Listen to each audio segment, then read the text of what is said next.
A ver, comparto. Listo, todo tuyo.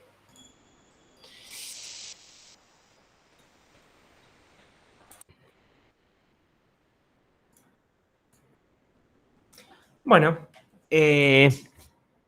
vamos a empezar con este tema que es fairness.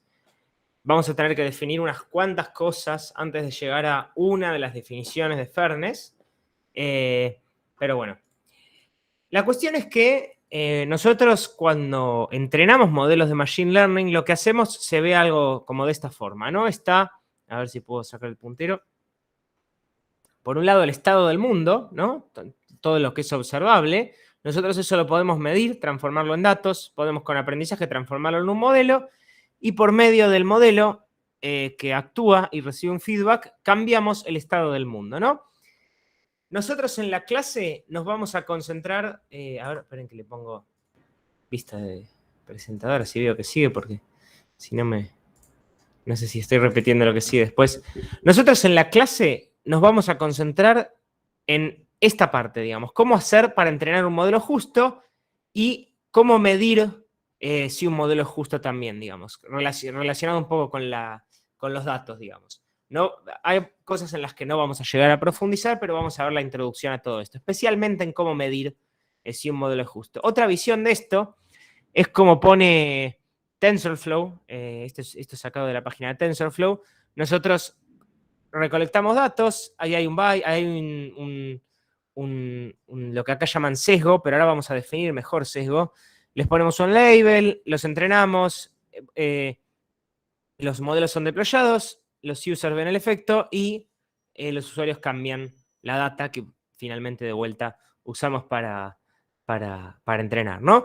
Entonces, en todos estos pasos, exceptuando este último, nosotros introducimos cosas propias nuestras que van a afectar a cada uno de estos pasos y al universo del cual después vamos a obtener feedback, ¿no?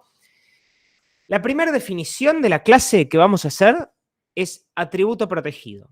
Y vamos a decir que son atributos, características, categorías o datos que no deben ser almacenados, considerados, utilizados en el contexto de una tarea particular de una determinada forma, ¿no? Todas esas cosas que están en color bordeaux son subjetivas, ¿ok?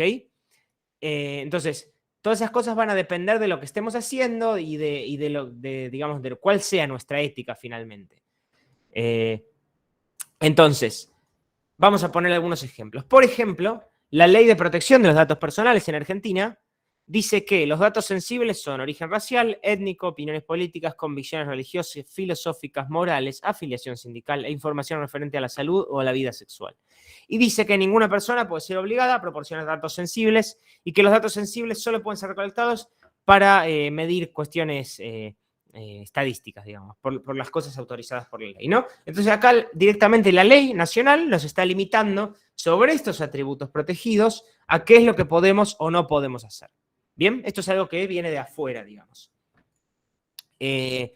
Coca-Cola, por ejemplo, tiene supuestamente una política interna que se llama Equal Employment Opportunity and Affirmative Action Policy Statement, etcétera, que dice que no se pueden discriminar a la gente que quiere trabajar en Coca-Cola por raza, color, religión, sexo, género, etcétera, etcétera, etcétera, pero por ejemplo no dice por afiliación política. Entonces por ahí no lo sabemos, pero a efectos de este texto, la afiliación política no es un atributo protegido para Coca-Cola, digamos. Todo esto es una definición que o son definiciones que o ponemos nosotros o bajan de algún lado, ¿no? Pero son atributos con los que hay ciertas cosas que no queremos hacer. Bien, no queremos aprender de esos atributos, no queremos lo que sea, ¿ok? Recolectarlos, lo que nosotros definamos, ¿ok?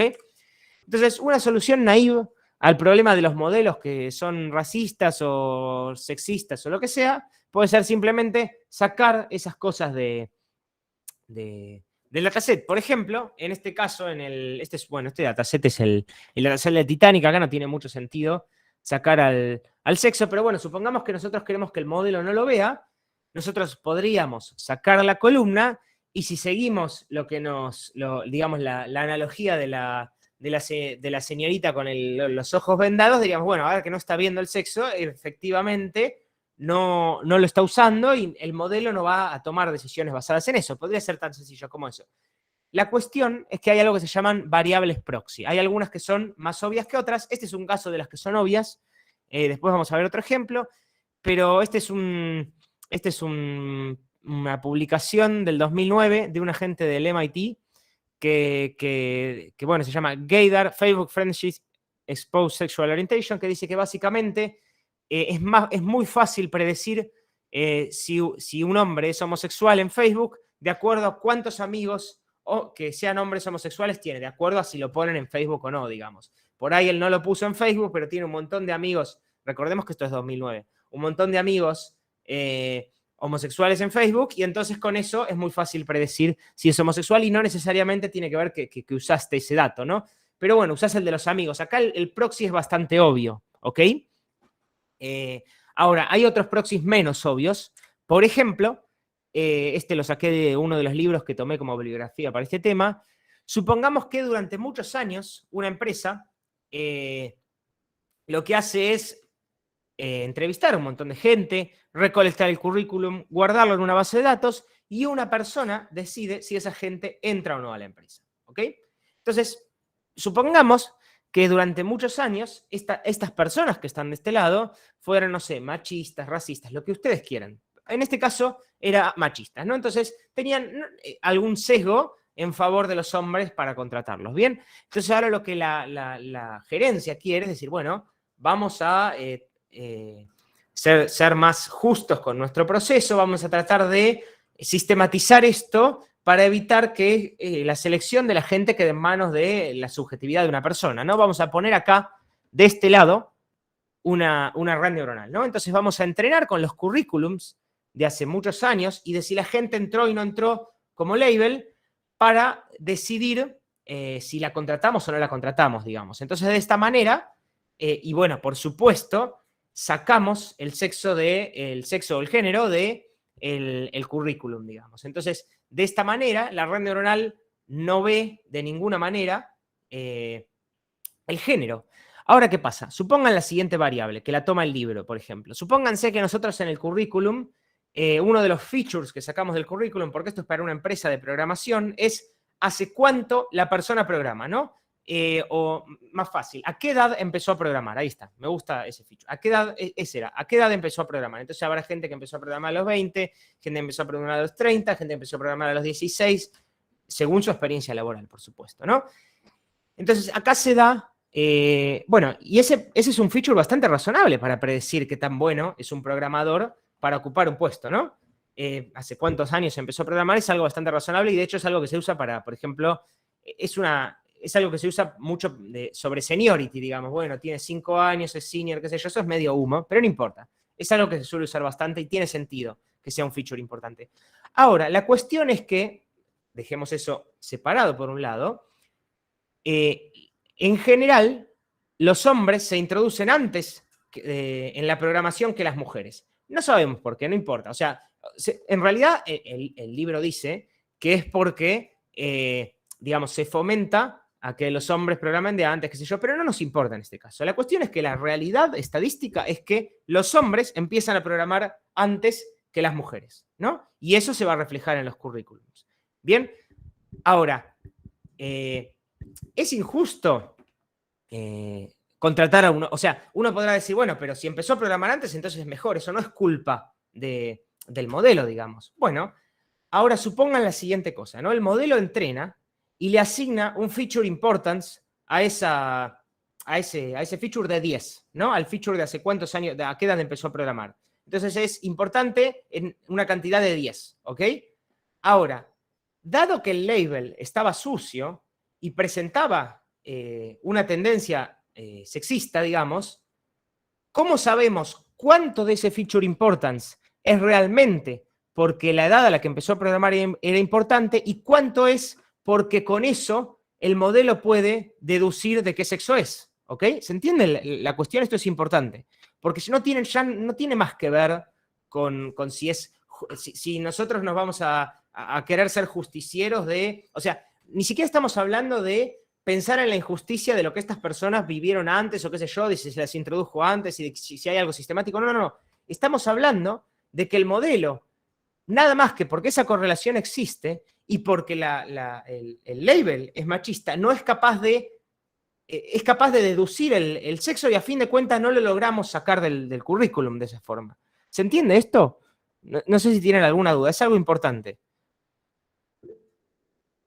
Perfecto. Entonces, es imposible controlar todas estas variables, ¿ok? No sé, ¿cómo sabes qué está deduciendo el modelo en base a qué? ¿Cómo sabes si la label que tenés es sexista o no es sexista? Digamos, es algo imposible de medir, ¿no? Y esta es una de las primeras complejidades que nos vamos a enfrentar. Entonces, sacar la columna del dataset, eliminar el dato, no sirve casi que para nada, digamos, ¿ok?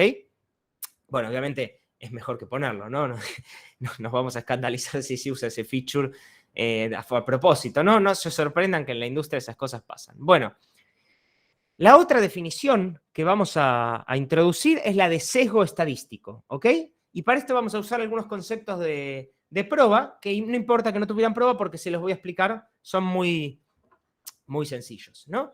Supongamos que tenemos un modelo M y su valor esperado o esperanza, que es el modelo que esperamos que el modelo prediga. Ahora vamos a hacer las cuentas para entender qué es eso. Y el verdadero valor que deseamos estimar. O sea, tenemos por un lado lo que el modelo tiende a decir y por otro lado tenemos la posta, tenemos la realidad, ¿no? Entonces, EDM es el valor esperado del modelo, tita va a ser la posta y bias de tita va a ser la diferencia entre lo que el modelo dijo y lo que era la posta, digamos. Y un modelo es insesgado si y solo si el bias es igual a 0. ¿Ok? Esta es la definición de sesgo. Cada vez que hablemos de sesgo de ahora en más, vamos a estar hablando de sesgo estadístico. Esto también lo hace el libro y me gusta hacerlo a mí. Porque en general, bueno, antes en la clase o en general en el lenguaje coloquial se suele mezclar sesgo con discriminación. Acá nos va a interesar el sesgo nada más que en una medida puramente estadística, cuando hablemos de sesgo. Después vamos a hablar de discriminación. ¿Ok? Entonces, bueno, y que el modelo sea insesgado en cierta forma es una medida de que, para mucha gente es una medida de qué tan bueno es el modelo respecto de los datos, qué tanto se ajusta a los datos y qué tan correcto es el modelo para mucha gente. ¿Bien? Entonces vamos a tomar el ejemplo de cuando dimos la clase de árboles de decisión, que creo que, no sé si este cuatri la dio Camilo, pero la solía dar Camilo, y vamos a tomar ese mismo árbol de decisión, pero con un recorte para hacerlo más sencillo. ¿Ok? Entonces, este es el árbol de decisión que vamos a tomar. Supongamos que nosotros ya entrenamos con los datos y este es el árbol que terminó. Entonces, si el cielo está nublado, salimos a caminar. Si el cielo está lluvioso, no salimos a caminar. Si está soleado, dependiendo de la humedad, salimos o no salimos a caminar. Si la humedad es alta, no salimos a caminar. Y si es normal, sí salimos a caminar. ¿Ok? Bueno, y tenemos los siguientes datos. Nosotros vamos midiendo en el Servicio Meteorológico Nacional lo que sea, qué es lo que pasa con el clima, y además vamos midiendo cada cuánto nosotros efectivamente salimos a caminar, ¿ok? Entonces, los datos son los siguientes. El 70% de los cielos son soleados, el 10% son nublados, lógicamente el 20% restante está lloviendo. De los días soleados, el 50% tiene alta humedad. Recordemos que estos son datos que nosotros tenemos. Estos son datos que vienen del servicio meteorológico. Y terminamos nosotros caminando, efectivamente, porque también lo medimos, el 63% de los días. Y el 50% de los días soleados caminamos, ¿ok? Entonces, vamos a calcular la esperanza del modelo. ¿Cómo se calcula? Bueno, el 70% de los días son soleados, ¿ok? Entonces, el 70% de las veces vamos a entrar en la rama del modelo que es soleado. De esos, el 50% de los días la humedad es alta. Entonces, 0,7 por 0,5 vamos a salir a caminar. Supongamos que 1 es salir a caminar, ¿ok? Y 0,7 por 0,5 no vamos a salir a caminar. De las veces de todo lo que prediga el modelo. ¿Bien? Obviamente, el término que multiplica por 0 se va y queda eso. Entonces ahora vamos a ver qué pasa con las otras ramas. El 10% de los días son nublados, o sea, 0,1 de las veces vamos a salir a caminar. Y el otro 20% de los días son lluviosos, así que como está multiplicado por 0, no suma nada y no vamos a salir a caminar. Entonces, de toda la proporción de lo que va a pasar en el universo, con nuestro modelo, el modelo va a decir que vamos a salir a caminar 0,45 de las veces. ¿Ok? Eso Eso es lo que va a decir el modelo para todas las situaciones del universo. Ahora, nosotros sabíamos que a fin de cuentas, nosotros terminábamos saliendo a caminar el 63% de los días, porque no importa, porque somos personas. Por ahí un día decidimos salir a caminar, aunque llueva, etcétera. Nosotros entrenamos el modelo con unos datos y ese fue el modelo que dio, pero nosotros terminamos saliendo a caminar de otra forma, digamos. Entonces, en este caso, el sesgo, bias de tita, es igual a 0,18 porque es la diferencia entre lo que estima el modelo y el universo real. ¿Ok? Y entonces vamos a decir que el modelo no es insesgado. Perdón por la doble negación, pero es que la definición matemática la hicimos para insesgado. No tenemos definición para sesgado. Pero bueno, no importa. Entonces por eso elijo usar la palabra esa. El modelo no es insesgado. ¿Bien?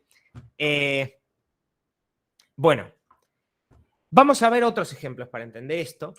Por ejemplo, vamos a suponer que tomamos el modelo solo para los días soleados. Entonces ahora nos vamos a concentrar solo en los días soleados, que es el modelo cuando los días son soleados. ¿Qué pasa cuando los días son soleados? Bueno, la mitad de las veces, porque como la mitad de los días soleados tienen alta humedad, la mitad de las veces salimos a caminar.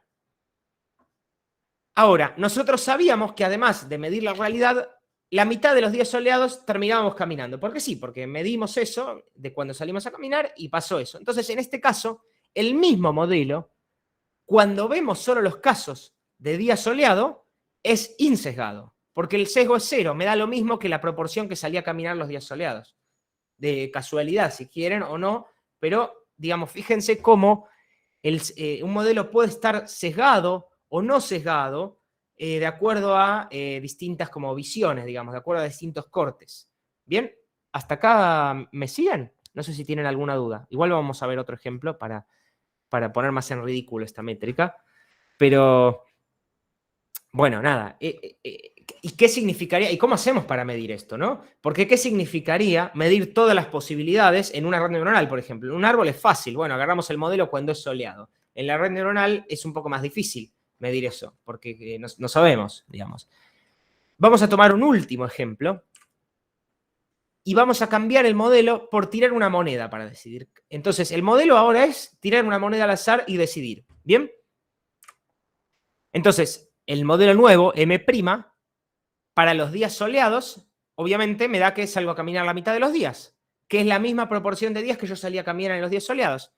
El modelo es insesgado, ¿ok? El modelo, que era tirar una moneda al azar, de repente es insesgado, nada más porque coincidió la proporción. Entonces, fíjense cómo si un modelo es sesgado o insesgado cambia de acuerdo a qué parte del modelo toman, qué definición de tita toman, qué definición del universo toman, etcétera, etcétera, etcétera. O sea, hay un montón de formas de medir insesgado o sesgado. ¿Bien? Tiene un montón de aristas. Bien, esto es lo que dijimos, ¿no? Entonces, una de las formas más íntegras de medir si un modelo es sesgado o insesgado es por medio de la calibración. ¿Bien? Entonces, nosotros tenemos una serie de puntos, x1 a xn, y las vamos a pasar por el modelo.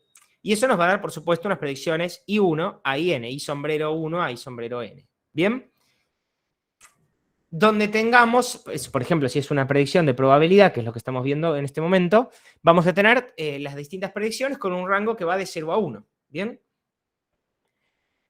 Y lo que nosotros vamos a hacer para medir la calibración es definir un balde. Un balde que vaya de a rangos, digamos. El primer balde irá de 0 a 0,1, el segundo balde de 0,1 a 0,2 y así con todos los baldes. Y vamos a tomar cada uno de los baldes, por ejemplo, el de 0,5 a 0,6, y vamos a meter ahí adentro las predicciones que dieran entre 0,5 y 0,6. Por ejemplo, esas, ¿no? Que tienen el mismo color. Y vamos a decir, bueno, para estas predicciones que dieron entre 0,5 y 0,6, ¿cuál es la posta? ¿No? Primero vamos a ver cuánto predijimos nosotros. Predijimos 0,59, 0,51, 0,55, 0,57. Y los valores reales eran 1, 1, 0, 0. Entonces, ¿qué sucede?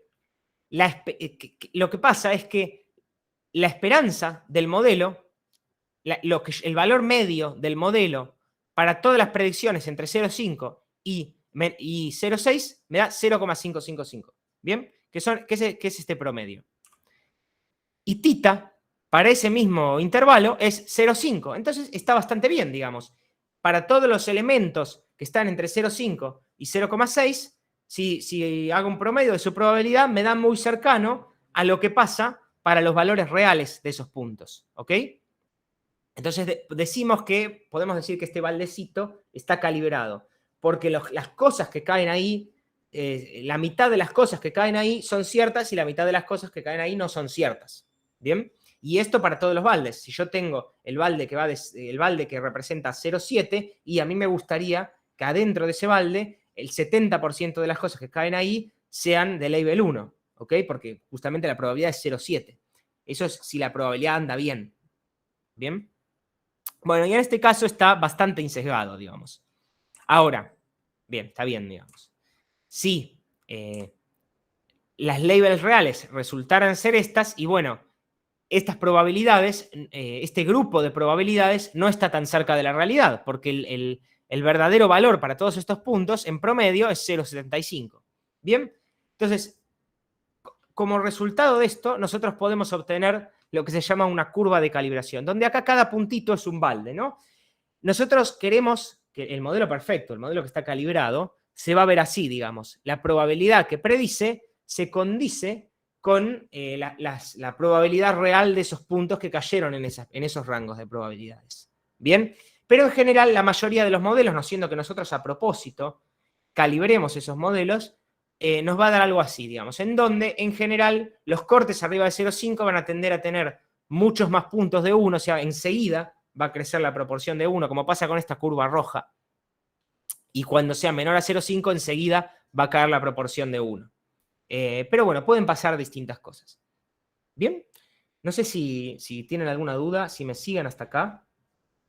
Pero bueno, en cierta medida, tomar la curva de calibración de un modelo y ver que da muy calibrada es medir el sesgo de muchas formas, para muchos cortes, de muchas formas posibles. Entonces, uno pensaría que si el modelo está calibrado, es como estadísticamente correcto, como que entendió bien los datos, ¿ok? Nada, de todas formas, ustedes recuerden el ejemplo de la moneda y entiendan que, digamos, no es una métrica perfecta, digamos, pero bueno, a uno le gusta ver que su modelo tiene probabilidades certeras, porque eso quiere decir que entendió bien el dataset y las probabilidades reales de las cosas. Sobre todo si hay que tomar decisiones en base a una probabilidad y poner un corte, es importante saber que esas probabilidades son la posta, ¿no? Bueno, entonces ahora sí vamos a ver de forma más matemática el caso de Compass, que era el caso que mencionó Juan, que era un modelo que predecía si un acusado va a reincidir o cometer otro crimen. Entonces este acusado estamos viendo si le damos libertad condicional o viendo si lo dejamos libre mientras se lo juzga y queremos saber cuál es la probabilidad de que cometa otro crimen durante su libertad. Y acá se consideran, el modelo es muy simple, básicamente es un mismo W, este es el mismo W, multiplicado por la edad A, que es el age first, que es la edad del primer crimen, H violence, que es como un índice de violencia del crimen, que hay una tablita, si vos mataste, esto es 20, si robaste 7, no sé, una cosa así. Todo esto es un sistemita muy sencillo. Esto es algo relacionado con la educación y HNC no me acuerdo qué es. No conviction, si no tiene convicciones previas, me parece. Que es 1 o 0, es un binario. Y esto nos va a dar un score, que en base a ese score, que es un número, vamos a tomar una decisión. Si es mayor a 7, lo llevamos preso, y si es menor a 7, lo dejamos libre. Una cosa así. ¿Por qué se hace un modelo tan sencillo con esto? Porque si alguien, justamente por una cuestión de interpretabilidad, nosotros queremos, esto es algo que va a tomar una decisión muy importante, queremos que sea muy fácil de debaguear, queremos que sea muy fácil de entender. Y fíjense además que hay una cuestión de que se trata de acercar, las cosas judiciales, las cosas del derecho, se las trata de acercar a la gente común, digamos. Sería muy injusto si una persona llena sus datos y le decía, no, porque una red neuronal tomó la decisión. No es lo mismo que poder decirle a la persona, a la persona que tiene que ir libre o tiene que ir presa, decirle, mira, estos son los numeritos que calculamos y por esto tomamos esta decisión, ¿no? Bueno, y este W, por supuesto, se aprende, y es el mismo W. Y luego esto se transforma en alguna probabilidad o no, digamos, o se toma un corte en el score, pero digamos, de alguna forma tenemos que tomar una decisión, ¿no? ¿Qué pasó? Bueno, esto se puso en producción, digamos, se empezó a hacer en ciertos estados para tomar decisiones, uno de ellos el estado de Nueva York. Y hay una ONG que se llama ProPublica, que se ocupa de auditar muchos sistemas de Machine Learning para encontrar problemas de fairness. Todavía no definimos fairness, pero básicamente para encontrar problemas de cosas injustas, ¿no? Y encontró que con Compass es mucho más probable que se asigne un falso positivo a personas afroamericanas que a una persona blanca. Bien, esto es lo que encontró. Vamos a ver más en detalle, esta matriz de confusión la vamos a usar mucho, que es el false positive rate. Bien, el false positive rate básicamente se calcula así. Los falsos positivos, que son aquellos predichos como reincidentes que no iban a ser reincidentes, en este caso este número de acá, sobre los falsos positivos más los verdaderos negativos, ¿no? Entonces en este caso me da 5 sobre 20. Y es la tasa de la gente que va a ser inocente que predecimos como culpable, ¿bien? O sea, un 0,25 de las personas que no van a reincidir las vamos a predecir como reincidentes. Esa es la tasa de falsos positivos. Mientras que la tasa de verdaderos positivos son los verdaderos positivos, estos de acá, que predijimos bien como reincidentes, sobre todos los que vamos a predecir como reincidentes, todos los que vamos a predecir como reincidentes, o sea, estos 30. Entonces esto nos da una noción de cuánta de la gente que vamos a mandar en cana realmente merecía ser mandada en cana. ¿Bien? Esa es la noción. Entonces 2/3 es esa proporción. La matriz de confusión tiene un montón de otras métricas, es súper poderosa. De hecho, estas son las que dice Wikipedia que tiene. Yo no sé lo que son ni la mitad de estas. Acá están algunas de las que... el false true positive rate y el... No sé dónde están esos rates acá, pero fíjense que hay una cosa rara, que es el Matthews Correlation Coefficient, Markedness. No tengo idea que son un montón de estas cosas. Pero bueno, la cuestión es que es una matriz muy poderosa. Se pueden calcular un montón de métricas, ¿no? Y ProPublica decidió agarrar esta, false positive rate, y ver qué pasaba. ¿Por qué decidió agarrar el false positive rate? Bueno, a los ojos de ProPublica es razonable medir esto porque la justicia toma el principio de indubius pro reo, que está relacionado a la idea de que una persona es inocente hasta que se demuestre lo contrario. Lo que quiere decir que para la justicia, básicamente, es mucho más caro culpar a alguien inocente que es culpar a alguien culpable, digamos, ¿no? A los ojos por lo menos por alguna razón, digamos, por una razón ética directamente de la justicia, no tiene que ver con una decisión, o sea, es una cosa que viene de la justicia, digamos, es mucho más caro mandar a alguien en cana inocente, ¿bien? Entonces, justamente lo que eligió medir ProPublica fue el false positive rate, ¿bien? ¿Cuál fue la respuesta de Compass a esto? Compass dice, no, bueno, pero olvídate del false positive rate. Vos fijate que este es el score de riesgo y esta es la probabilidad de que reincidan.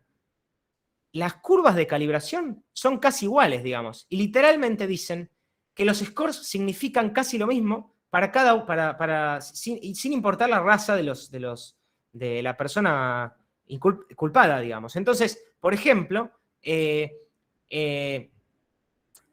una cierta escala del score de Compass, 60% de los blancos reofendían y 61% de los negros reofendían, ¿no? Entonces dicen, bueno, esto es estadísticamente correcto.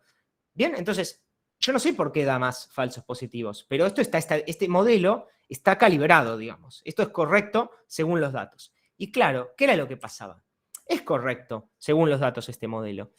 Pero lo que estaba pasando es que en la población real, para los estándares del modelo, un montón más de gente afroamericana caía en el riesgo medio, pero la misma proporción de esa gente reofendía que la gente que no reofendía. Entonces es como que de alguna forma el modelo, uno podría pensar, bueno, este modelo es justo entonces, porque ¿qué culpa tiene el modelo que digamos, a fin de cuentas, en los datos más afroamericanos reofendían, digamos? Eso no es culpa del modelo, eso es lo que aprendió el modelo, digamos.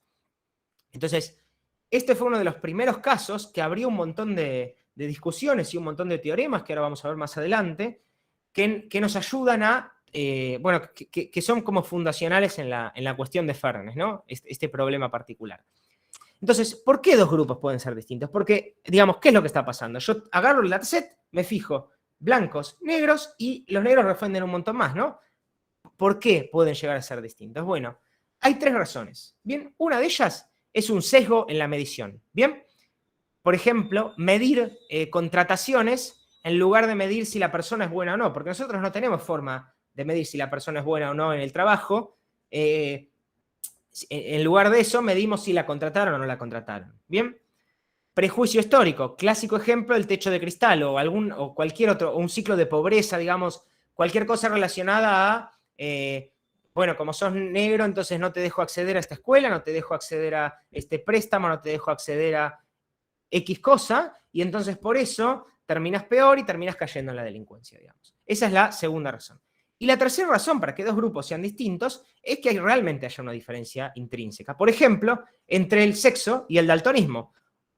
Un hombre, bueno, una persona de sexo masculino tiene 10 veces más probabilidad de ser daltónica que una persona de sexo femenino. Y eso es por una cuestión puramente genética. Entonces ahí realmente el sexo hace una diferencia intrínseca respecto al daltonismo. ¿Bien?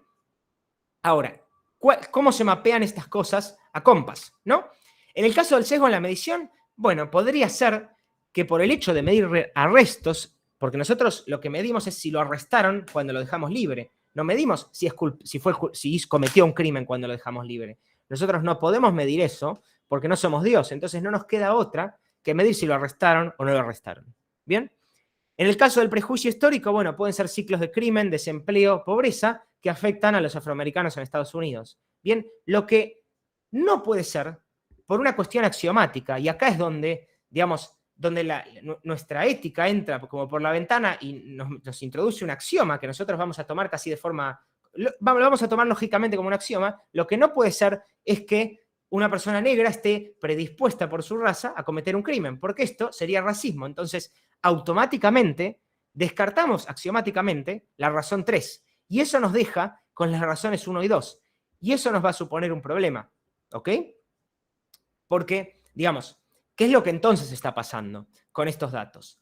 Que lo que tiene que estar pasando necesariamente por el axioma que acabamos de introducir es que esta diferencia entre cómo se comportan los grupos tiene que estar enteramente justificada, o bien por medir arrestos en lugar de reincidencia real, porque no tenemos acceso a la reincidencia real, y por ahí los policías son racistas o lo que sea, o bien por prejuicio histórico. Entonces, acá nos encontramos con una solución como que nos encontramos con un problema comprometedor, ¿no? Porque ignorar esto nos haría como, o sea, nosotros sabemos que los datos están aprendiendo de esas 2 razones, y ignorar esto nos haría como partícipes de esto, porque bueno, es como nosotros ahora entonces vamos a ser parte del prejuicio histórico, porque estamos aprendiendo eso de los datos. Entonces, como medio lavarnos las manos y decir no hagamos nada, es como avalar, digamos, reiterar esas 2 razones, sobre todo la razón 2, que son las únicas posibles. ¿Bien? ¿Se entiende esto hasta acá? ¿Cómo descartamos eso axiomáticamente?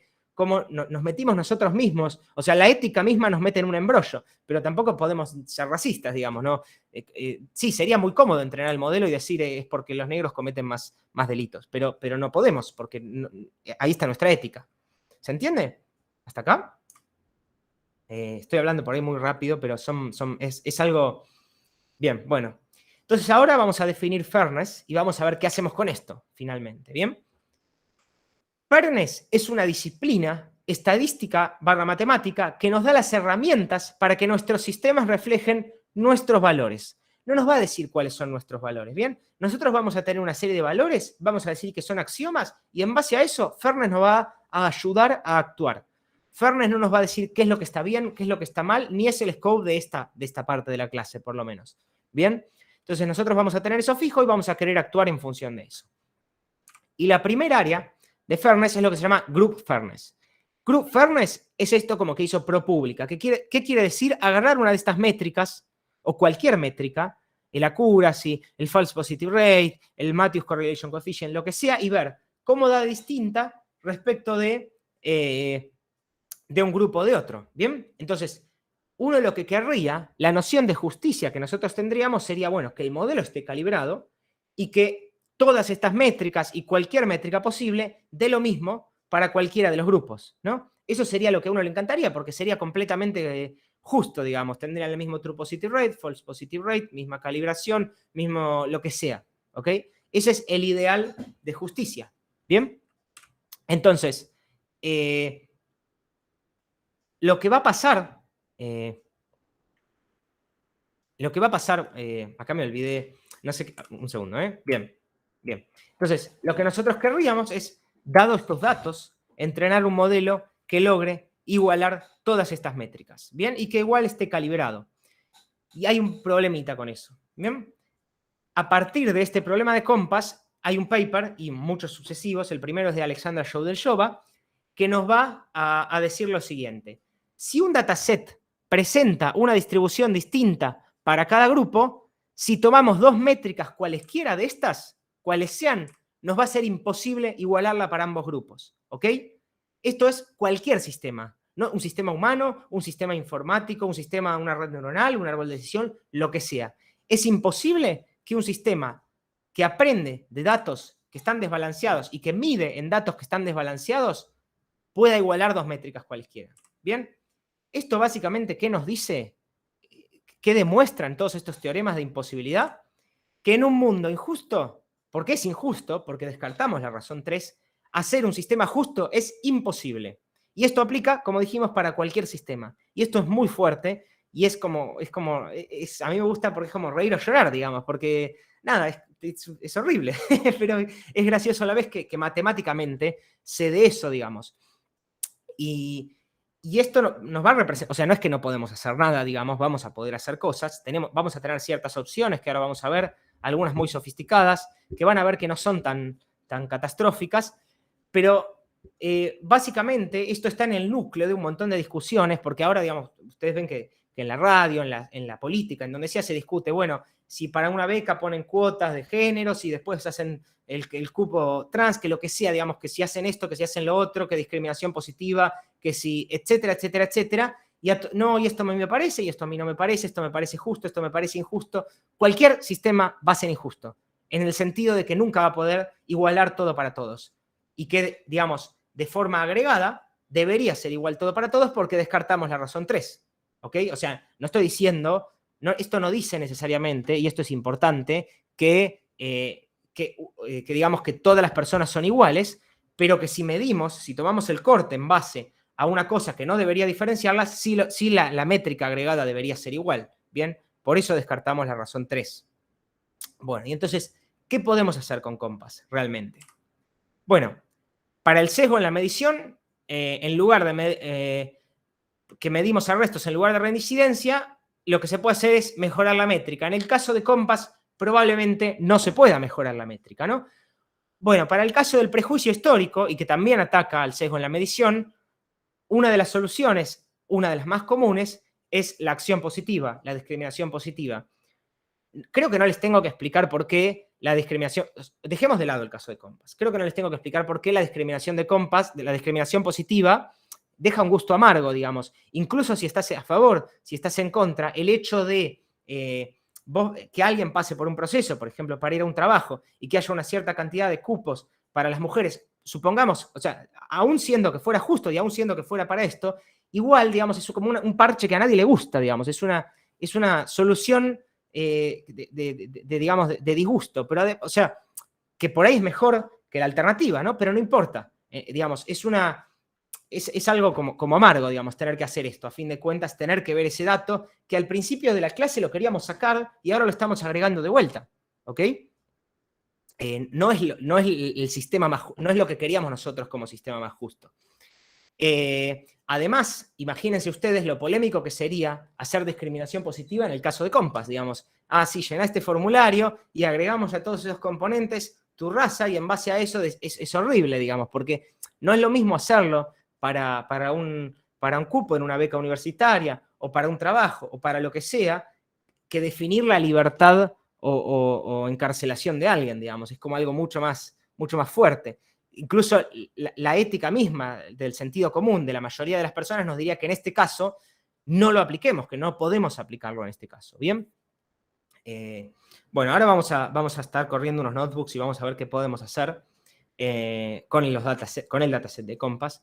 Pero primero, quiero hacer una observación antes de esto, y es que no podemos de ninguna manera hacer fairness en la ignorancia. O sea, para aplicar soluciones de fairness necesitamos conocer al atributo protegido, digamos. Entonces, vamos, digamos, tratar con ignorancia a tu modelo y no preguntar todos estos atributos protegidos para tomar métricas, que es algo que se hace en muchos lados, en muchos trabajos, en muchas universidades, para participar de conferencias, nada más que por estadística, a vos te preguntan, bueno, ¿de qué género sos? ¿De qué orientación sexual sos? ¿De qué origen sos? Etcétera, etcétera. Obviamente no porque vayan a tomar la decisión con eso, sino porque después van a querer tomar métricas sobre eso. Si esas métricas, si esos datos no se toman, las métricas no se va a poder hacer, digamos, y ahí sí, cualquiera puede suponer que lo que está haciendo es justo, porque claro, no hay forma de medirlo.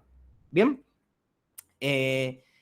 Entonces ahora voy a pasar a un notebook en donde vamos a hacer lo que no habría que hacer, digamos, pero que es para ver cómo se haría, nada más, que es discriminación positiva para el caso de fairness. ¿Bien?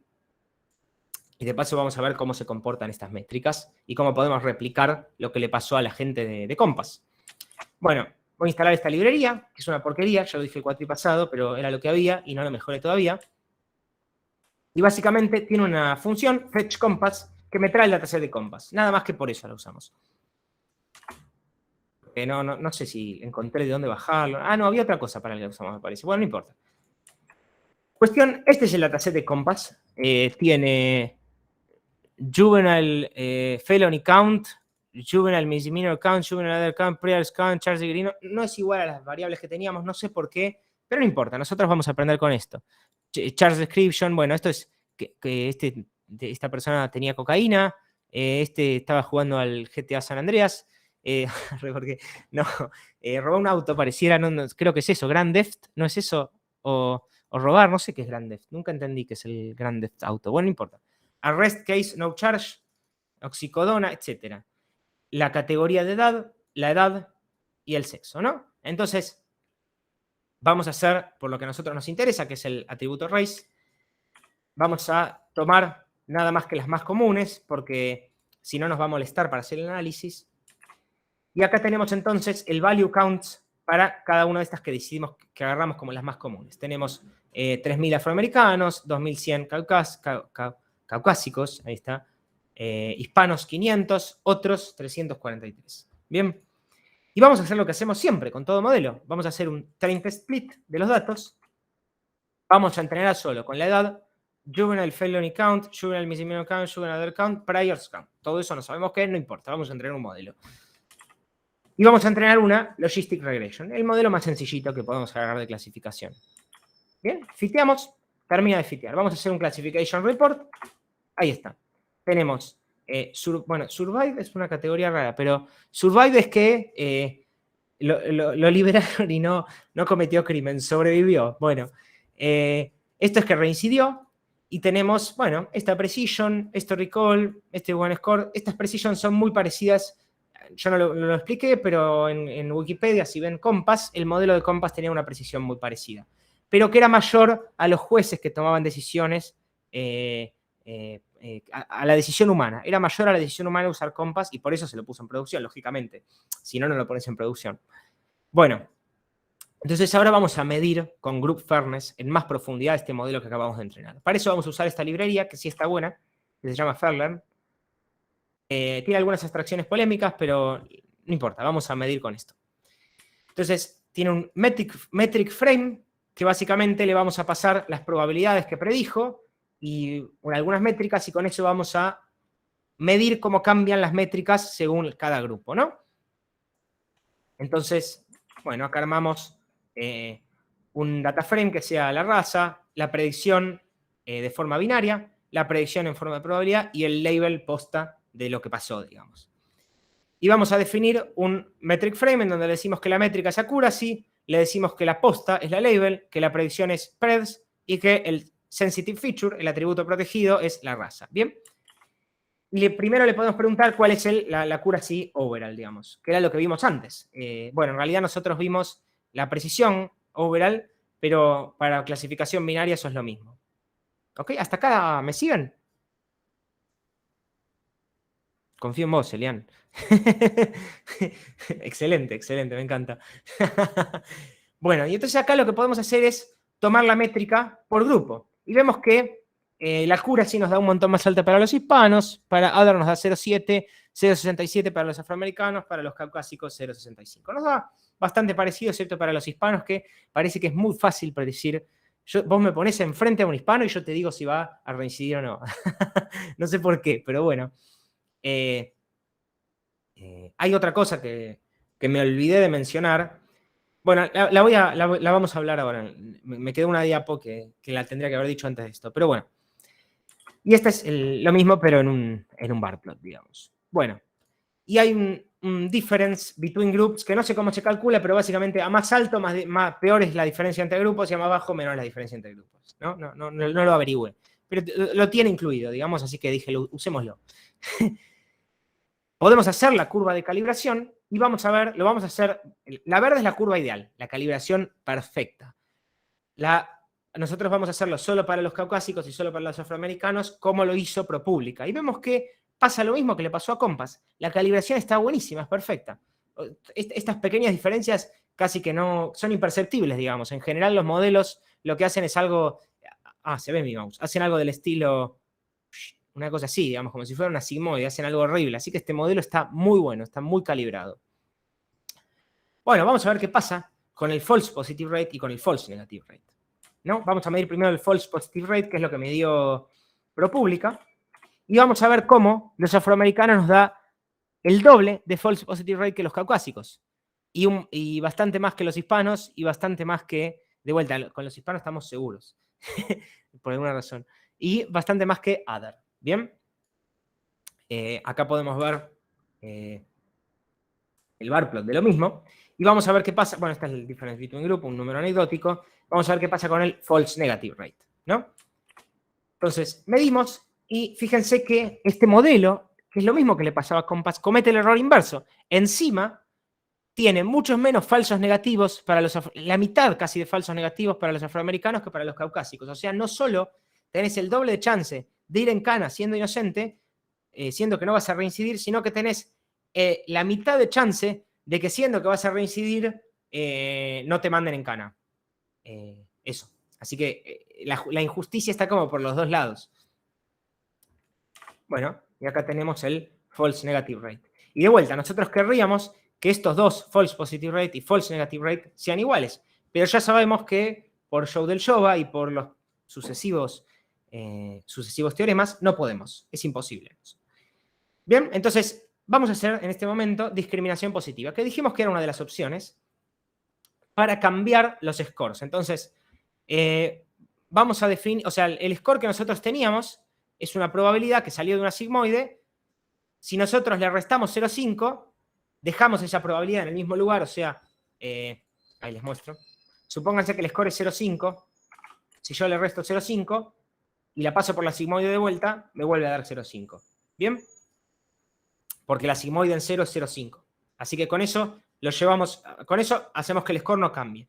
Ahora, si nosotros le sumamos a los afroamericanos un pequeño numerito, ¿no?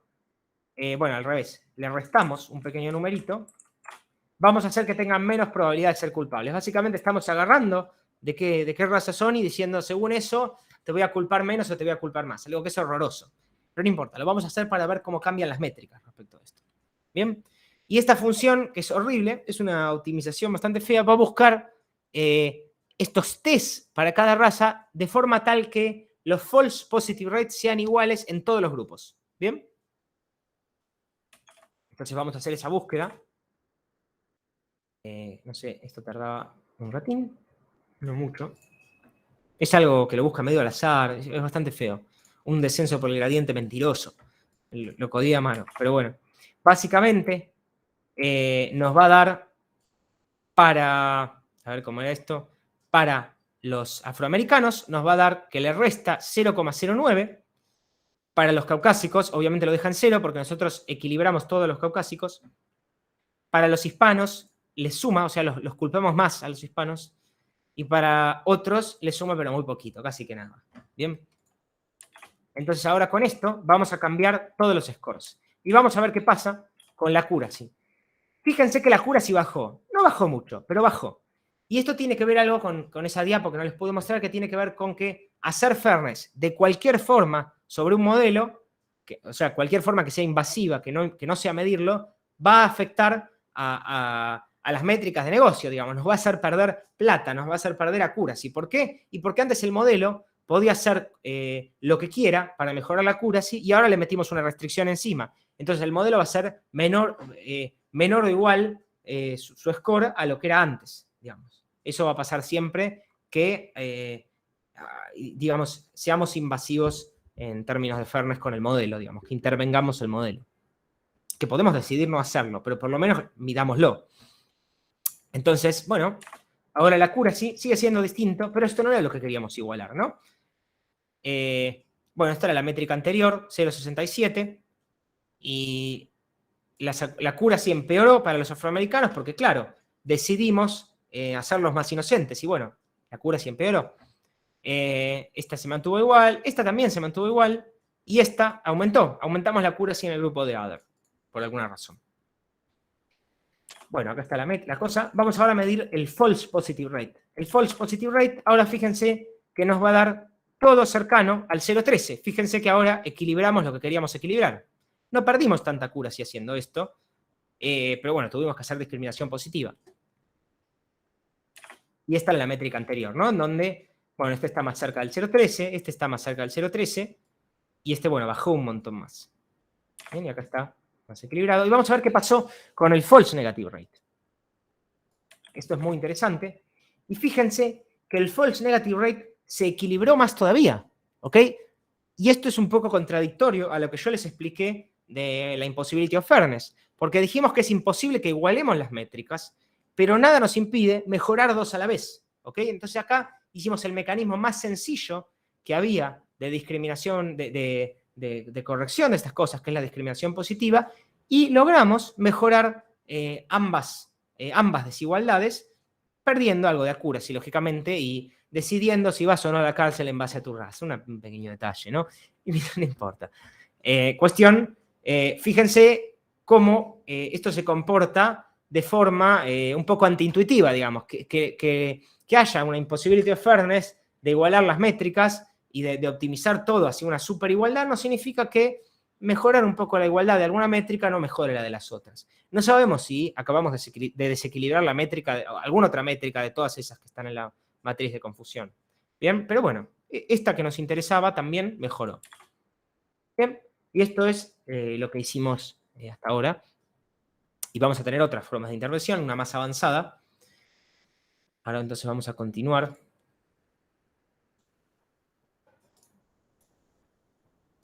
Con la teórica. Bien.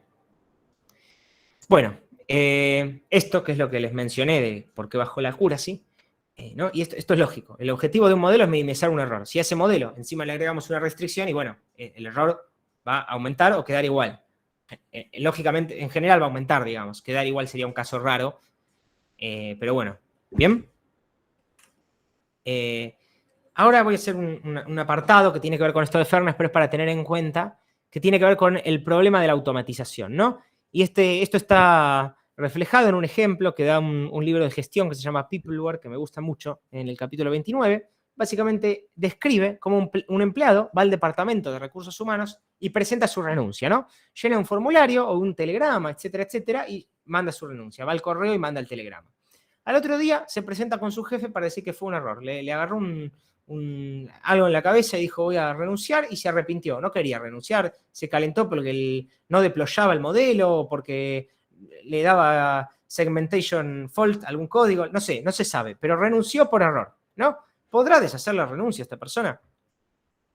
Y el sistema de renuncias, tal cual como está, más allá de si sea hecho automatizado o hecho por personas, en el diagrama de flujo no tiene ningún flujo para decir presento un telegrama de renuncia y me arrepiento porque el telegrama de renuncia es un documento legal y porque eso es comprometedor y qué sé yo y qué sé yo. Sin embargo, podés ir, explicarle la situación al Departamento de Recursos Humanos, agarra tu telegrama, hace un bollito y lo tira a la basura, ¿no? De repente, el sistema, no sé si, digamos, el sistema, por el hecho de estar intervenido por personas, se arregla por sí mismo. Algo que había sido dejado afuera del diagrama de flujo del sistema, de repente se ha agregado nada más que por pura espontaneidad de la gente, digamos. Esto nos va a pasar todo el tiempo, digamos. Imagínense que tienen un problema en FIUA con un trámite o tienen un problema en cualquier lado con un trámite y no, pero a mí me pasó esto. Todos alguna vez en la vida fuimos outliers en algún trámite y tuvimos que ir a alguna ventanita, hablar con algún gerente, hacer algo que por ahí, imagínense lo mismo, si les pasa lo mismo usando, no sé, imagínense que les pasa un problema muy raro usando Mercado Libre o que les pasa un problema muy raro usando cualquier otro sistema informático. ¿A quién llaman? ¿Qué hacen? Digamos, ¿dónde está el botón que les soluciona ese problema, ¿no? Y esta es una reflexión que ustedes tienen que hacer respecto a de si quieren o no. Ok, bueno, ahora voy a hablar de esto. Si quieren o no ustedes automatizar un sistema. Automatizar un sistema lo vuelve determinístico y eso hace que lo que ustedes consideraron que no podía pasar no puede hacerse directamente, ¿no? Y hay un montón, ustedes no tienen la bola de cristal ni son no pueden ver todo. Hay una infinidad de gente con identidades distintas, apariencias distintas, no neurotípicas, capacidades distintas, y aún sin tener en cuenta, como decíamos, aún sin tener en cuenta estas minorías, incluso nosotros mismos, por el hecho de, me olvidé de traer un formulario, lo llené mal, hice al revés tal cosa, perdí el DNI, etcétera, somos outliers todo el tiempo en un montón de sistemas. Seguramente ustedes tengan varias anécdotas al respecto. Perdí la vista de presentador, que es clave para ver qué está por pasar.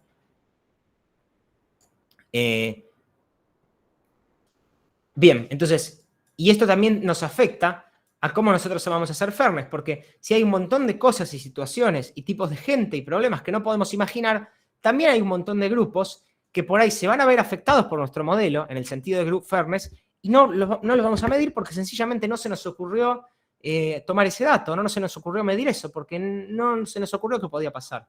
Bien, entonces, bueno, eso va a ser un problema, ¿no? Pero bueno, no todo es tan triste, porque si bien la automatización nos trae ese problema, por la contraparte nos va a dar la oportunidad de medir fairness y de intervenir el sistema, ¿no? En el sistema humano no podés, ¿qué le vas a medir las neuronas a la persona que toma la decisión? No sabés en qué está pensando y digamos, aunque midas estadísticamente sus decisiones y cómo las toma y etcétera, ¿cómo lo devagueás, ¿no? ¿Qué haces? ¿Lo echás si no es justo? No sé, ¿me explico? Entonces, el hecho de hacer un sistema automatizado nos va a permitir entrenar y diseñar estos sistemas para mitigar la injusticia. Tengo que relajar un poco la voz. Bien. Bueno, entonces vamos a ver cómo es el proceso para pensar todo el pipeline de fairness, ¿no? Entonces vamos a introducir una nueva definición antes de ver alguna forma más cheta de intervenir un modelo, ¿no? Vamos a definir algo que en administración de proyectos se conoce como stakeholder y me parece que es muy útil esa definición, muy específica, así en inglés, para el caso de fairness particularmente. Y dice que un stakeholder es un individuo, grupo o organización que podría afectar ser afectada o percibirse como afectada por cualquier actividad, decisión o resultado de un proyecto. En este caso, los proyectos serían nuestros modelos, ¿no? Entonces, para ilustrar un poco esto, vamos a poner el ejemplo de una autopista. Supongamos que queremos construir esta autopista. ¿Quiénes se les ocurran que serían los stakeholders de esta autopista? Del proyecto de construcción de esta autopista sería. Ese es un ejemplo que está en todos los libros de gestión de proyectos.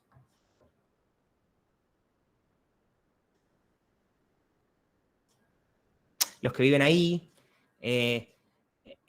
los trabajadores de repente, ¿qué más? Había los futuros usuarios que podrían percibirse, ¿qué más? El dueño de la empresa que gana la licitación, el Estado, hay un montón o sea, un montón de repente aparecen un montón de gente de acuerdo a qué tanto querramos expandir nuestra imaginación. Entonces, cuando nosotros querramos hacer un proyecto de un modelo, si nosotros queremos aplicar fairness, vamos a tener que sentarnos en una mesa, agarrar un pizarrón y empezar a decir, bueno, ¿cuáles son los stakeholders? Y bueno, Pepito se puede ver afectado de tal manera, tal otra gente se puede ver afectado de tal otra, la gente de tal religión se puede ver afectado de esta manera, la gente de tal género, y así imaginar todo lo que podamos, identificar todos los grupos que podamos y así aplicar fairness de grupos, que es medir o bien intervenir con, por ejemplo, la única herramienta que vimos hasta ahora, que es discriminación positiva. Bien, imagínense ahora que si para un mismo grupo optimizar dos métricas cualesquiera era imposible. Imagínense, por ejemplo, el algoritmo que asigna qué publicidad ves vos en Facebook. Ese algoritmo tiene por lo menos dos stakeholders. La empresa que publicita, que se ve afectada por a quién vos le muestres eso, porque si vos te equivocás en quién le muestres eso, esa empresa pierde plata. Y vos, como usuario, que te ves afectado por los ejemplos que decía Juan, soy mujer y me muestran ofertas de trabajo de bajo salario, ¿bien? Entonces, imagínense que identificamos a esos dos stakeholders y que, por ejemplo, dos grupos, que podrían ser miles, dos grupos para los cuales el modelo es injusto, son los negocios de ropa versus los negocios de no sé, de comida, por decir algo. No sé por qué no se me ocurren negocios, soy medio boludo. Y por otro lado, la gente de religión cristiana y la gente de religión judía, por decir algo, del lado de la gente que recibe la publicidad. Entonces, de repente, sos injusto en algunas métricas, quizá en muchas métricas, respecto de esos dos grupos. ¿Cuál optimizás? ¿Cuánto de cada uno optimizás, digamos? Porque, lógicamente, si optimizar para un grupo nos impedía mejorar, hacer que todas las métricas sean iguales, imagínense cuánto más complicado es si esto lo quiero hacer para distintos grupos de distintos stakeholders, ¿no? De repente, alguien tiene que venir a hacer algo horrible, alguien de negocio, alguien, no sé, un filósofo, quien sea, nuestro jefe, capaz que viene y nos baja línea. Nosotros no, como ingenieros, no lo tenemos que hacer esto, pero nos tiene que decir tal grupo de tal stakeholder nos importa más que otro. Tenemos que ser más justos con ese grupo. Y esa es una solución de compromiso que vamos a tener que afrontar. ¿Sí? Bueno, entonces, una vez que identificamos los grupos, vamos a tener que decidir bajo qué métrica nos gustaría, idealmente, que fueran iguales, o por lo menos medir si son iguales. ¿Bien? Y los de ProPublica lo hicieron con el false positive rate, porque la justicia tiene el principio de indubio y pro reo, pero no sé, las publicidades o la identificación de caras podrá tener otra lógica, digamos, podrá ser importante por una cuestión ética que es subjetiva, pero bueno, que digamos, sigue algunos lineamientos más o menos universales, podrá ser importante una métrica u otra. Entonces está lo que se llama el Fairness Tree, que es un árbol, que ahora vamos a entrar a ver cómo se ve, que básicamente nos dice algo como, bueno, ¿tu modelo toma decisiones que castigan a la gente? Sí, no. ¿Tu modelo hace tal cosa? Sí, no. Entonces usa tal métrica, y etcétera. Como que te da una noción más o menos razonable de qué usar. Entonces vamos a entrar, esto es de la Universidad de Chicago, de un departamento, de un laboratorio o de un departamento que se llama, no sé cómo, ahora cuando vea... Ahí está. Esta división se llama aequitas, que creo que significa justicia, no sé, o equidad, claro, equidad significa, y es un set de herramientas para auditar modelos en base a Fairness, y nos da lo que es el Fairness Tree, que lo vamos a ampliar. A ver si lo puedo abrir en... qué boludo, pero no lo puedo abrir. Voy a hacer zoom. Entonces nos dice, do you want, ¿querés ser justo en base a representación dispar o en base a errores en tu sistema? Bien, entonces el caso de Compass es en base a errores. Queremos saber cuánto se va a equivocar el modelo para los caucásicos y para los afroamericanos. Bien, entonces, ¿confías en tus labels?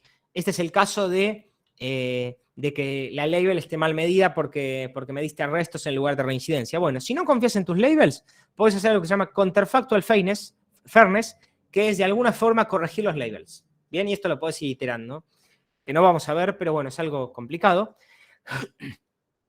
Bueno, suponete que confías en tus labels. Y dice, ¿tus intervenciones son punitivas o asistivas? Bien, entonces, en el caso de Compass, son punitivas, porque vamos a mandar a alguien preso. Bien. Y después dice, respecto de qué grupo estás más preocupado en tener equidad, digamos. Y bueno, tenés todos, independientemente de si van presos o no van presos, la gente que no va a ser intervenida, o sea, la gente que no vas a castigar. Ah, no, la gente, not intervention, not warranted. Oh, shit. People whom intervention is acá me confundí en la otra clase también, cuando la di el cuatri pasado también me mareé. What are the chances? Ok. Nosotros vamos a tomar una decisión punitiva. Y la intervención. Esto está muy confuso. Esta rama de acá. Para mí tendría que estar escrito distinto porque el cuatripasado también me confundí. Pero acá abajo está escrito, digamos. Hay un ejemplito en cada uno, por suerte, pero es entre la gente que debería ser. El false. No, claro, está bien. Está bien. Bien, perdón, ahí está. Por eso me confundí. Entonces, nosotros queremos garantizar la equidad sobre la gente a la cual vamos a llevar presa. Entonces, es la gente para la cual no iba a reincidir y es igual a 0, pero nuestro I sombrerito es igual a 1. Entonces, entre la gente a la que le negamos la fianza, ¿cuál es la chance de que sea inocente dado su raza? Este es el típico caso de Compass. Y caemos acá que se llama False Discovery Rate. Eso es lo que me marea, pero que en realidad es lo que vimos. Lo que vimos nosotros, digamos. Bueno, se entiende, ¿no? Bien, ahí me mareé bastante, pero lo importante del Fairness Tree es que nos da una forma de seguir de acuerdo a lo que hagamos, qué métrica es más razonable tomar para cada división de grupos. Esto lo voy a releer bien para la próxima y decirlo de corrido. Bueno, entonces, ahora que vimos todo esto y vimos cómo es el pipeline, vamos a ver una técnica avanzada de redes neuronales para evitar, para tratar de ser más justos, digamos, para evitar hacer alguna diferencia discriminatoria respecto a los grupos. Bien, y esto se llama, este es un paper que se llama Mitigating Unwanted Biases with Adversarial Learning. Adversarial Learning es algo que ustedes no vieron, lo vamos a ver ahora, es algo muy sencillo. Es un concepto muy sencillo que se usa, por ejemplo, en las Generative Adversarial Networks o en otro tipo de redes neuronales. No sé si vieron alguna vez Generative Adversarial Networks, pero son redes neuronales que básicamente tratan de engañar a otra red neuronal de que la imagen, por ejemplo, que están generando es auténtica. Por ejemplo, la entrenás para generar zapatos falsos, se le llaman GANs. La entrenás para generar zapatos falsos y tienen que convencer a otra red neuronal de que eso que generaron falso es efectivamente un zapato. Y esa otra red neuronal es como que compite con la otra. ¿Bien? Y eso es lo que vamos a hacer ahora. Entonces vamos a ver cuál es si nosotros entrenamos una red neuronal para Compass, estos son los features, una red neuronal normal, digamos. Ahora vamos a agregar la parte picante, digamos. Vamos a tener un montón de neuronas, un montón de cabezas, etcétera, etcétera, y al final, ¿qué vamos a tener? Una sigmoide, que va a decidir qué cosa, si va preso, si no va preso. ¿Bien? Y este es un modelo clásico. Acá todavía no hicimos nada. Ahora vamos a agregar otro componente, otro predictor, otra sigmoide, que lo que va a tratar es, o sigmoide o softmax, lo que sea, que va a tratar de predecir la raza de esta persona, ¿no? Supongamos que la raza no es, en realidad la raza nunca fue un feature del modelo, entonces acá no está. Este modelo de acá va a tratar de predecir la raza. ¿Y qué es lo que se va a hacer? A ver qué sigue. Ok, entonces no, lo explico ahora. Lo que se va a hacer es descender el gradiente para esta predicción, pero ascender el gradiente, esta es la que compite con la otra, para esta predicción. Entonces, ¿qué es lo que estamos logrando con eso? Que esta capa, la información que está en esta capa de acá, sea muy útil para predecir si la persona reincide, pero completamente inútil para predecir la raza de la persona. Entonces, a fin de cuentas, lo que estamos haciendo es evitando que la raza de la persona, la información de la raza, pueda ser deducible de esta capa, que esa información no esté. Entonces, de esta manera, por ejemplo, para el caso de los proxies, lo que hacemos es, al entrenar esto, evitar que en la última capa, que es la que va a predecir, esté efectivamente información que ayude a predecir el género. ¿Bien? Esto, por supuesto, no es perfecto, porque ningún entrenamiento es perfecto, ni el que va a descender el gradiente, ni el que va a ascender el gradiente, pero ayuda un montonazo a reducir el proxy que se produce acá, digamos, que la información esa esté acá. Entonces, básicamente, vamos a hacer eso. Vamos a volver al notebook. Y vamos a tomar el otro ejemplo. Voy a limpiar las salidas, así no nos spoileamos cosas. Clear all outputs. Uf, me voy a morir después del dolor de garganta. Bueno, instalamos esta librería que dije que era mala de vuelta y TensorFlow. Nos traemos, importamos TensorFlow. Esto lo hice porque había algo que no andaba, no importa, ignoren eso. Vamos a hacer lo que dije, es un modelo prearmado, ¿no? Entonces, vamos a traernos Compass. Bien, vamos a preprocesar el dataset con... ¿Qué vamos a hacer? Ah, no, está bien. Vamos a agarrar el dataset, hacer Xtrain. Les voy a explicar, a ver qué hacemos. Bueno, esto es para armar el dataset básicamente. Con esto hacemos un split. Después usamos OneHot Encoder para todas las categorías. Y tenemos Xtrain y Xtest. ¿No? Básicamente vamos a agarrar Xtrain. O sea, nosotros vamos a hacer OneHot Encoder para qué categorías, para las que son de tipo category. Bien, y entonces acá tenemos nuestro dataset. Pero de nuestro dataset, bueno, vamos a usar todas esas, ¿no? Porque nosotros hicimos el OneHot. Y básicamente, esa red neuronal que acabamos de describir ya está armada en este objeto de esta librería, que es una porquería, pero que por lo menos tiene ese modelo armado. Bien, le vamos a decir que el atributo protegido, que es el que queramos que haga el inverso del gradiente para predecir, sea la raza. El adversary lost weight es, esto es el adversary lost weight, esto es qué tanto, o sea, qué tanto del entrenamiento, creo que era, si es 1, lo mismo que se asciende por el gradiente para la predicción, se desciende contra el atributo protegido. Si yo solo aumento, entonces ahí estoy forzando un montón más a que el entrenamiento se enfoque muchísimo más en sacar la raza de esa última capa, la información relacionada con eso. Un random state y... bueno, the bias false es entrenar la red neuronal sin the bias. Entonces ahora ese mecanismo no lo vamos a usar en este momento. Primero vamos a entrenarla normal para comparar. Entonces de vuelta instalamos Fairland, bueno, entrenamos la red neuronal sin el componente adversario. Y vamos a hacer el predict proba. Vamos a de vuelta tener nuestras predicciones. Y vamos a empezar a tomar métricas. Accuracy overall 0.62. Fíjense que esto pierde. Por alguna razón este modelo es mucho peor que la regresión logística. Debe ser porque está mal codeado algo adentro, pero no importa, porque queremos comparar este contra su versión de biaseada, no contra la regresión logística. Pero bueno, nos dio eso la accuracy. Esto es... no me acuerdo cuál era 1 y cuál era 0, pero nos vamos a dar cuenta cuando veamos el false positive rate. La curva de calibración nos da peor, pero nos da por lo menos parecida para los dos. Y vamos a ver el false positive rate. Bueno, claramente el 1 son los afroamericanos y el 0 son los caucásicos. Porque vemos que el modelo hizo lo que hace siempre. ¿No?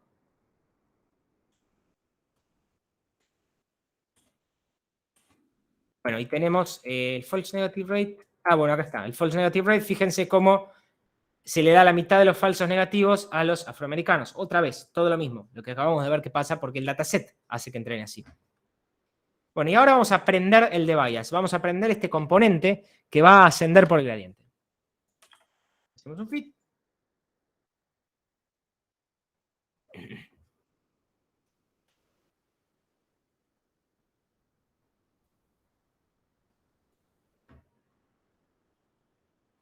Predict proba. Vamos a armar el mismo data frame. Y ahora vamos a agarrar el accuracy. El accuracy empeoró muy poquito. 0.625 a 0.61999 es aceptable. Pero como siempre, está presente el cost of fairness. Cualquier intervención baja la accuracy o baja lo que sea que nos genere plata, digamos. O felicidad o no sé. No sé. En este caso no genera plata, pero bueno. Nos da la accuracy un poco peor, de vuelta ahora que debiaseamos, nos vuelve a dar peor para los afroamericanos porque, bueno, algo está haciendo el modelo para cambiar el resultado ahí y en los datasets, el dataset está desbalanceado y entonces ser justo, ignorar la raza respecto a lo que... Pero bueno, no son tan distintos, ¿ok? Es lo mismo que nos pasaba antes. Y nos da casi prácticamente igual. La diferencia muy chiquita. Y ahora vamos a ver la posta, lo que nos interesa, el false positive rate, a ver qué pasó. Bueno, la curva de calibración nos da peor. Fíjense que perdimos calibración. Cuando hicimos ¿cómo es? La regresión logística, no lo ploteamos, pero también cuando hicimos la discriminación positiva, perdimos calibración. Entonces, esta es una de esas métricas que no se puede igualar, digamos. Mejoramos algo y empeoramos esto. False positive rate, y nos da casi igual ahora. ¿Bien? O sea, nada más que por hacer el entrenamiento adversario, esto mejoró. Pero no hicimos discriminación positiva. No le estamos ahora preguntando a la persona cuál es su raza para tomar la decisión. Fíjense que el hecho de haber automatizado el sistema y haber hecho una red neuronal compleja nos da una nueva herramienta que es mágica, que se aleja de lo que es la discriminación positiva, se aleja de lo que son las cuotas, se aleja de meter ese feature en la decisión finalmente, que era lo que no queríamos. Eso era lo que no queríamos hacer. Y, digamos, nada más que por hacer algo que suena muy justo, sacar la información respecto a ese atributo protegido de la última capa, logramos igualar bastante esto, digamos. Acá no está ese gusto amargo. O sea, se calcula para dónde desciende, se calcula el gradiente para ambas sigmoides o ambas cosas, y en el que querés descender vas en el sentido inverso, y en el que querés ascender te quedas en ese sentido, digamos. Porque el gradiente lo puedes calcular igual, lo único que vas para el otro lado. Y eso, por supuesto, se retropaga, claro, exactamente, se retropropaga a todas las otras capas, digamos. Entonces yo no solo estoy sacando la información de la última capa, estoy garantizando que esa información no llegue, ¿bien? ¿Y esto qué quiere decir también? Que al fin de cuentas, en esa última capa, con el modelo que entrenamos antes, estaba la información de la raza de alguna forma, ¿no? Porque si no, esto no hubiera cambiado, ¿no? Porque esa es la información que sacamos. Y esto es el poder de los proxies. De repente, con 4 o 5 variables, la edad, juvenile misdemeanor count, juvenile no sé qué, la cantidad de crímenes, qué sé yo, 5 variables boludas, estamos prediciendo con un montón de precisión, teniendo un montón de información en la última capa de cuál es la raza de la persona. Imagínense si en un modelo de 200 variables, que es un XGBoost, que por ahí hacen y les anda bien para lo que sea, no van a estar encodeados 20.000 atributos protegidos que andás a ver cuáles son. ¿Bien? Porque nada, enseguida se escapan los proxies. Bueno, y el false positive rate, fíjense que también se igualó, lo mismo que nos pasó con la discriminación positiva, se hizo mucho más igual. Fíjense que antes el false positive rate nos había dado que era la mitad para los afroamericanos, y acá, nada, terminó siendo bastante igual. Y esta es una solución bastante buena para el caso productivo de Compass, porque bueno, perdimos un poquito de accuracy, pero igualamos los grupos, no estamos usando para tomar la decisión el atributo protegido. El único problemita es que, nada, va a venir la persona que fue presa o no fue presa, te va a preguntar, che, ¿por qué me mandaste preso? ¿Y qué le vas a mandar? Los pesos de la red neuronal, digamos. Es como que, bueno, ahí perdimos la interpretabilidad, digamos, que era algo que nos importaba también en esto, que es un caso sensible, porque, bueno, no es justo que alguien que por ahí justo va preso, que en general es gente vulnerable, que no tiene la educación, que sé yo, y le digas, no, lo decidió esta red neuronal, es como que lo estás boludeando. Es feo, digamos. Pero bueno, es un caso complicado el de Compass, es una decisión difícil de tomar para las personas, para los modelos, es algo sensible. Es todo un tema, como quien querría evadir la, la cuestión. Bueno, vamos a hablar de un par de métricas más y ya vamos a cerrar la clase, ¿no? Vamos a ver otra métrica de fairness, porque hablamos mucho de group fairness, pero no es la única forma de medir fairness. Y hay algo que se llama individual fairness, y que lo resume muy bien este video. Díganme si se escucha el audio. And you will see what happens. So she gives a rock to us, that's the task. And we give her a piece of cucumber and she eats it. The other one needs to give a rock to us. And that's what she does. And she gets a grape. And she eats it. The other one sees that. She gives a rock to us now, gets again cucumber.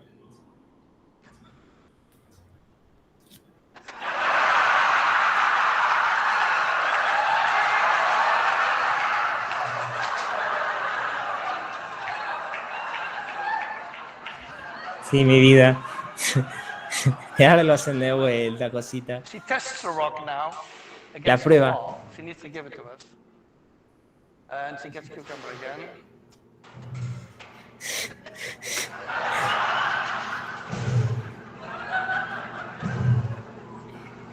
Bueno, ¿de qué trata individual fairness, digamos? Ay, me dio ternura el monito. Ah, se largó a llorar el chabón. Bueno, no. ¿De qué trata individual fairness? En este caso, estos dos monitos no son lo mismo, digamos, no son de raza distinta, de sexo, no sé, bueno, no importa, digamos. los están tratando distinto a dos individuos que son iguales o muy parecidos. Y fíjense que hasta el monito se da cuenta que lo están cagando, se recalienta. Y eso es muy flashero, es muy divertido. Y bueno, de esto se trata individual fairness. Entonces, ¿cómo vamos a medir individual fairness? Para que arranco el video de vuelta. Bueno, supónganse que acabamos de entrenar un... De vuelta, perdón, que yo sin la vista de presentador, sin saber que estoy por venir, no sé si lo que estoy por decir ya lo digo. Un segundo.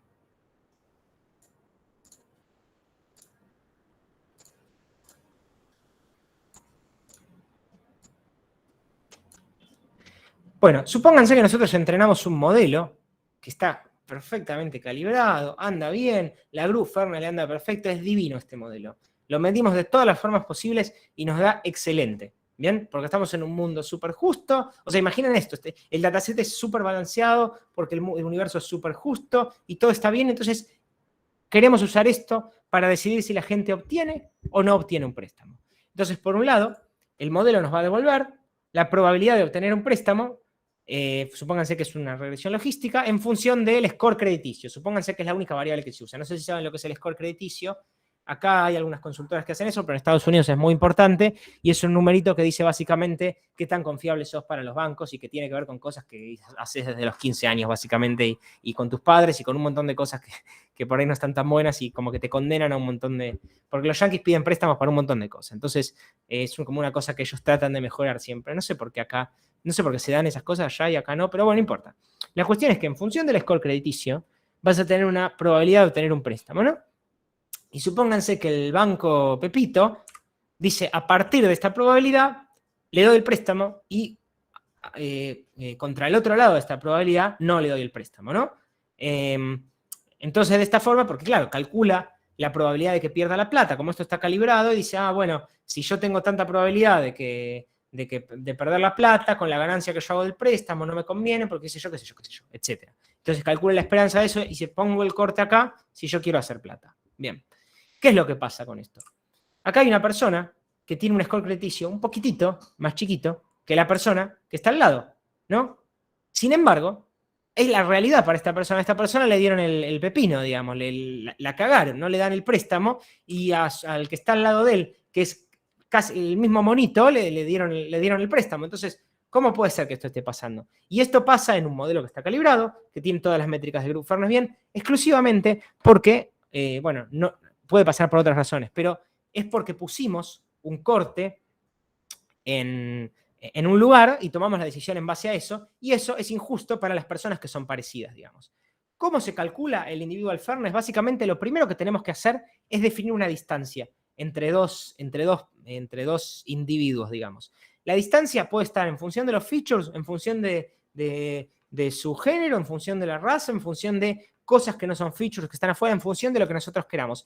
Pero nosotros tenemos que definir alguna forma de decir qué tan parecidas son dos personas. ¿Bien? Y esto, digamos, si nosotros definimos este parecido en función de la raza, por ejemplo, en función de algún atributo protegido, va a tener alguna correlación con el Group Fairness, pero lo podemos definir en función a cualquier otra cosa. Bien, en este caso, si el único feature que tenemos es el score, entonces definimos la distancia entre dos personas como la diferencia absoluta entre sus scores. Y básicamente, Group Fairness lo que va a hacer es a lo largo de todo el espacio, una integral, que ahora no me acuerdo cómo explicarla, es bastante compleja, con esa distancia, y si en algún punto se da una gran interfaz en el cambio de decisión, va a sumar un número muy alto, básicamente. ¿Cómo se soluciona este problema para que la individual fairness sea perfecta en este modelo que dijimos? Era perfecto, tenía todo el Group Fairness bien y qué sé yo. Bueno, ¿qué hay que hacer? En lugar de decidir un corte, si la persona tiene probabilidad 0,8 de tener un préstamo, simulamos al azar con probabilidad 0,8 y si salió que le damos el préstamo, le damos el préstamo y si no, no se lo damos. ¿Esto qué efecto tiene? Que como estos puntos van a, o sea, obviamente va a haber un montón de gente que muy cercana o igual que va a dar distinto, pero en promedio, toda la gente que esté muy cerquita va a tener resultados igual de tan distintos como su probabilidad, que era lo que queríamos, ¿no? Entonces ahí vamos a tener individual fairness. ¿Qué significa esto para el banco? Nada, no pierde plata, porque como asignó la probabilidad de darle el préstamo, digamos, como lo hizo al azar, según la probabilidad que tenía, de todas formas su esperanza no cambia. Entonces, el banquero hace plata igual, la gente no tiene el problema de individual fairness, lo que sí, nada. Después va una persona y pide un préstamo y te pregunta, ¿y por qué no me lo diste? Ah, porque tiró una moneda, no suena tan bien, digamos. Es como en el caso de Compass, decirle a la persona, acá está la red neuronal, toma. No, está también esa cosa de, como que la ética, por un lado nos juega a favor, después por otro lado nos juega en contra, nos tironea de todos lados. Pero bueno, esto es lo que, claro, exactamente, bueno, va a ir a pedir otro banco, total si tiene probabilidad 0,8, algunas le tiene que pegar. Bueno, nada, estas son como las complejidades que nos enfrentamos a hacer fairness. Referencias, algunas charlas que están muy buenas, en las que me basé para decir algunas de estas cosas, para hacer algunos notebooks, nada, robé cosas de muchos lados. Este libro, que es el libro que usamos de referencia, y nada, conclusiones, no me acuerdo cuáles eran las conclusiones, no sé para qué era esto, creo que en la otra clase no di esto. Bueno, básicamente es imposible ser justo en un mundo injusto, eso llévenselo. Cuando estén ahí hablando con su tío, con su prima, cuando les toque ir a la radio a hablar con un periodista o lo que sea, y esté la gente hablando de esto, no, porque las cuotas, no, porque sí, porque, y bueno, pero y esto, ¿sabes qué? Todo es injusto, toma. Nada, eso. Espero que les haya gustado. Que es 584-642. Es el PIN para un Kahoot Ah, rapidito. mirá, eso es nuevo. ¿Cómo estamos innovando? Sí, sí. Este va a ser rápido, como estamos sobre la hora, así que son poquitas preguntas y menos tiempo. Van a tener 10 segundos. Por favor, llenen la encuesta, que son 6. Los necesito. La encuesta. Sí. Les dejo ahí para después. Y vamos a compartir.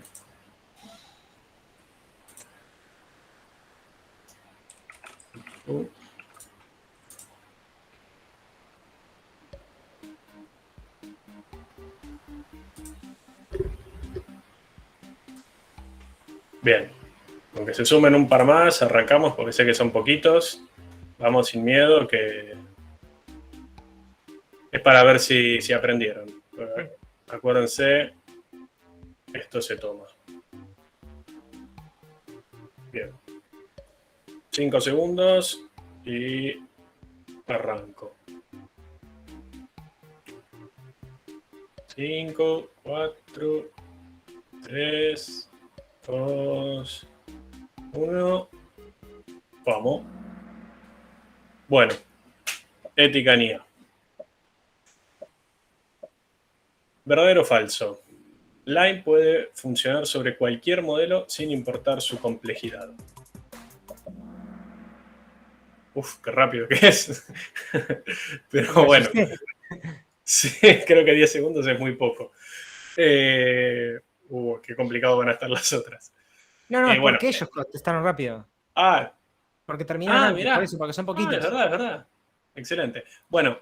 No pasaron 10 segundos, Juan. Es que no sé de cuándo empezó a contar. Pensé que había empezado a contar mientras leía. Bueno, esto es verdadero. O sea, Lime no le importa qué modelo quiero interpretar. Lime lo va a interpretar, ¿sí? Sea una red neuronal profundísima, un ensamble súper raro, Lime puede interpretar localmente cualquier modelo. Esa es la gracia, ¿no? Porque justamente los modelos complejos son los que queremos interpretar. A ver. Bueno, bien, Elian y Felipe contestaron rápido y bien. Seguimos, verdadero o falso. Lime puede explicar globalmente cualquier modelo. Lean bien.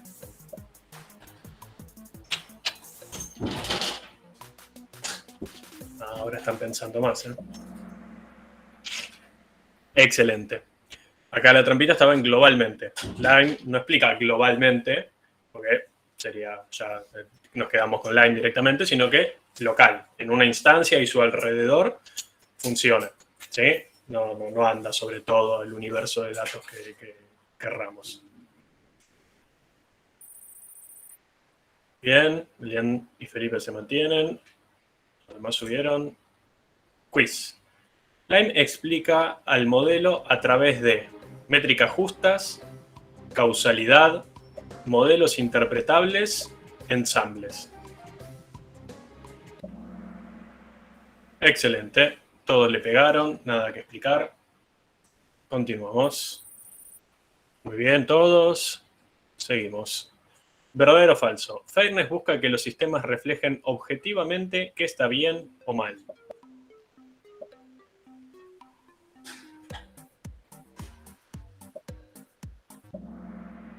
Excelente. La trampa estaba en objetivamente. No, lo objetivo del bien y el mal, la verdad que no, nadie lo sabe.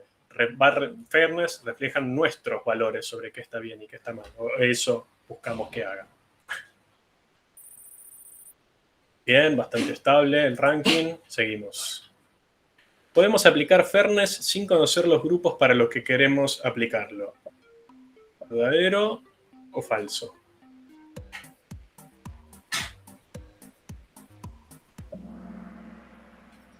Exactamente. Tenemos que saber qué grupo queremos proteger y que no sea discriminado porque probablemente sufra discriminación. ¿Sí?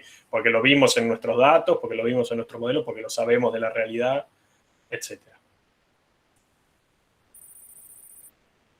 Subió Chris. Bien. Última pregunta para definir el podio. Podemos aplicar Fairness a través de robustez, reducción dimensional, detección de outliers, discriminación positiva. Tiré una fácil al final para que todos se vayan contentos. Excelente. Sí, la verdad que creo que mucha duda no había porque creo que las demás ni las mencionamos. Así que, listo. Podio. Salgo sexto. Saliste tercero, ¿eh? Mucho mejor de lo esperado. Felipe. Y primero, Elian. Excelente. Elian que nos bancó en todas. Lo merece. Así que hasta acá con el Kahoot. Ahí les dejamos la encuesta. Por favor, completen. Así sabemos qué les pareció la charla. Y bueno, si no hay dudas, nos vemos hasta la semana que viene. Que tenemos la próxima charla. No se la pierdan. Y bueno. Muchas gracias. Gracias. Chao. Chao, chao.